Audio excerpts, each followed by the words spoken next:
Kembali di Kompas Siang, Saudara. Warga masih berkumpul di depan Rumah Sakit Gemelli, Roma, Italia, berdoa untuk kesembuhan Paus Fransiskus yang hingga kini masih mendapatkan perawatan akibat pneumonia di kedua paru-parunya. Warga dari kota Roma dan wilayah lain berkumpul dan meninggalkan lilin serta bunga di sekitar rumah sakit. Mereka berdoa bagi kesembuhan Sri Paus. Kantor Berita Vatikan pada Rabu sore menginformasikan kondisi Bapak Suci menunjukkan sedikit perbaikan dengan insufisiensi ginjal telah mereda. Sri Paus juga dilaporkan tetap melakukan pekerjaannya sambil menjalani perawatan. Cioè non so da tutte quelle aree come gli altri. È una persona come noi, lui capisce le esigenze della gente. Ha aiutato tanto e noi preghiamo per lui. Lalu bagaimana kondisi terkini di Vatikan? Kita bergabung dengan kontributor Kompas TV di Roma, Italia, Antonius Agnandito. Selamat siang, Anin, waktu Jakarta. Hingga saat ini memasuki hari ke-13 perawatan dari Paus Fransiskus. Dan apa yang dapat Anda laporkan dengan kondisi terkini dari Paus Fransiskus di sana? Ya, baik. Selamat siang, Juno. Ya, terkait kondisi terakhir Paus Fransiskus, memang sesuai seperti apa yang dikabarkan oleh kantor berita Vatikan, bahwa memang eh, berdasarkan info terakhir, kondisi Paus menunjukkan perkembangan yang sedikit lebih membaik dibanding hari-hari sebelumnya. Memang berdasarkan laporan terbaru dari Vatikan, Paus menjalani malamnya dengan tidak ada masalah, tidak ada penyakit atau serangan asma, serangan paru-paru yang berarti. Dan beliau masih terus menjalani terapi oksigen aliran tinggi. Terapi tidak ada mengalami krisis dalam 24 jam terakhir. Selain itu juga perlu mungkin bisa diinfokan lagi bahwa memang karena ini Paus sudah bisa mulai sedikit melanjutkan lagi pekerjaannya sehari-hari. Paus pada pagi hari kemarin telah menerima Ekaristi dan juga melanjutkan pekerjaan-pekerjaan yang cenderung ringan eh, dari ruangannya di rumah sakit. Baik. Selain itu juga berdasarkan info yang saya dapat dari berbicara dengan kolega-kolega saya di sini yang merupakan jurnalis langsung dari Vatikan News.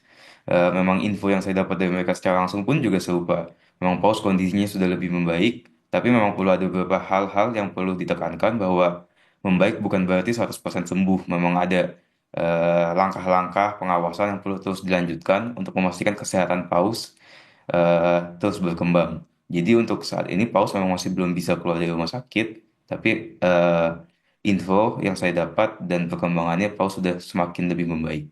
Begitu, Ya, Juno. Anin, untuk saat ini juga bagaimana dari umat Katolik di Roma maupun juga di Vatikan merespons kondisi kesehatan Paus Fransiskus terkini? Iya, baik.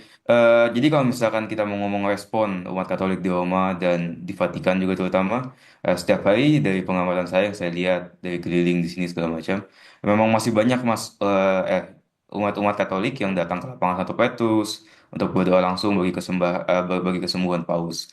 Selain itu juga kemarin saya sempat berkunjung ke Rumah Sakit Gemelli juga dilihat di situ banyak para peziarah, warga-warga Katolik yang datang langsung ke depan patung ke depan patung Yohanes Paulus kedua dan berdoa langsung di situ juga, Juno.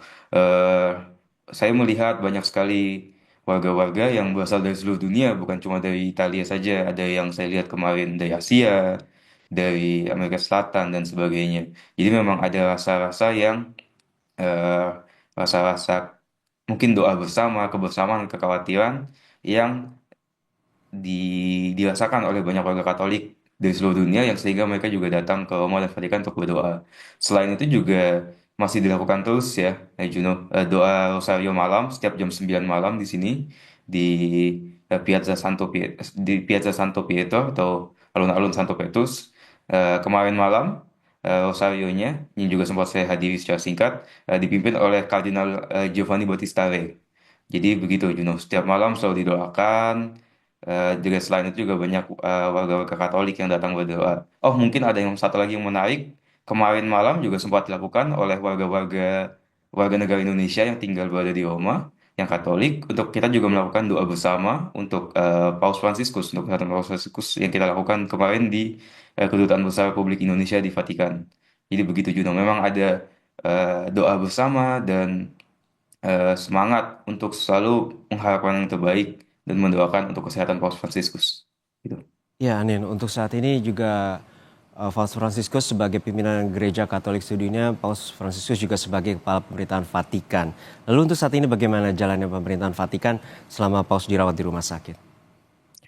Baik, Juno, kalau secara teknis, memang selama Paus Fransiskus menjalani perawatan, eh, Menteri Luar Negeri Negara Vatikan atau Kardinal Pietro Parolin yang secara praktis adalah orang nomor 2 di Vatikan mengambil peran-peran penting dalam mengelola urusan sehari-hari pemerintahan Vatikan. Sebagai pejabat tinggi setelah Paus, Kardinal Parolin memiliki tanggung jawab atas administrasi dan hubungan diplomatik dan sebagainya. Jadi dalam situasi ini memang beliau memastikan operasional pemerintahan dan kegiatan gerejawi tetap berjalan lancar.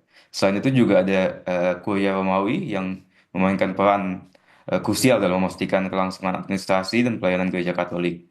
Sebab Kuria Romawi sendiri adalah badan administratif dan birokrasi yang ada di Vatikan, yang membantu Paus untuk mengelola berbagai urusan gereja dan negara Vatikan. Selain itu, meskipun sekarang Paus sedang dirawat, Vatikan sendiri, negara Vatikan sendiri memiliki struktur administratif yang dirancang sedemikian rupa sehingga fungsi-fungsi yang penting dapat dilaksanakan oleh para pejabat yang telah ditunjuk. Jadi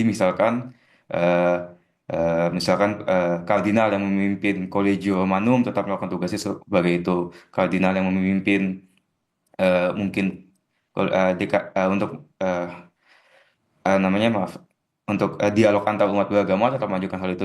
Jadi memang masing-masing yang memiliki fungsi masing-masing mengajukan tugasnya masing-masing tanpa ada masalah. Jadi memang kongregasi Dewan Kepausan, Komisi Kepausan terus menjalankan tugas mereka sesuai mandat yang diberikan.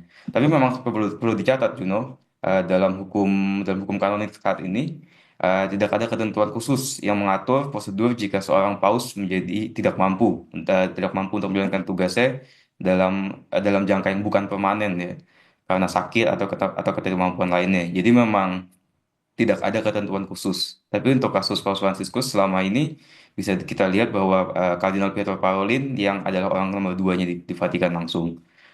Selain itu juga berdasarkan info yang saya dapat, memang karena untungnya Paus Fransiskus juga kondisinya ada perbaikan dalam beberapa hari terakhir. Paus Fransiskus juga telah melanjutkan beberapa tugas-tugas atau fungsi-fungsi pengawasan yang bisa dilakukan mungkin secara lebih mudah eh, ruangannya di rumah sakit. Jadi memang Paus Fransiskus sendiri meskipun sakit tidak 100% lepas tangan untuk memimpin Gereja Katolik dan juga memimpin administrasi negara Vatikan. Begitu, Mas. Baik, Jadi kita Paus Fransiskus harapkan. memberikan arahan. Baik, kita Begitu harapkan juga. kesembuhan bagi Sri Paus Fransiskus dan terima kasih atas laporan lengkap Anda terkait dengan kondisi Paus Fransiskus terkini dari Roma, Italia. Terima kasih sekali lagi Antonius Agnandito, kontributor Kompas TV di Roma, Italia.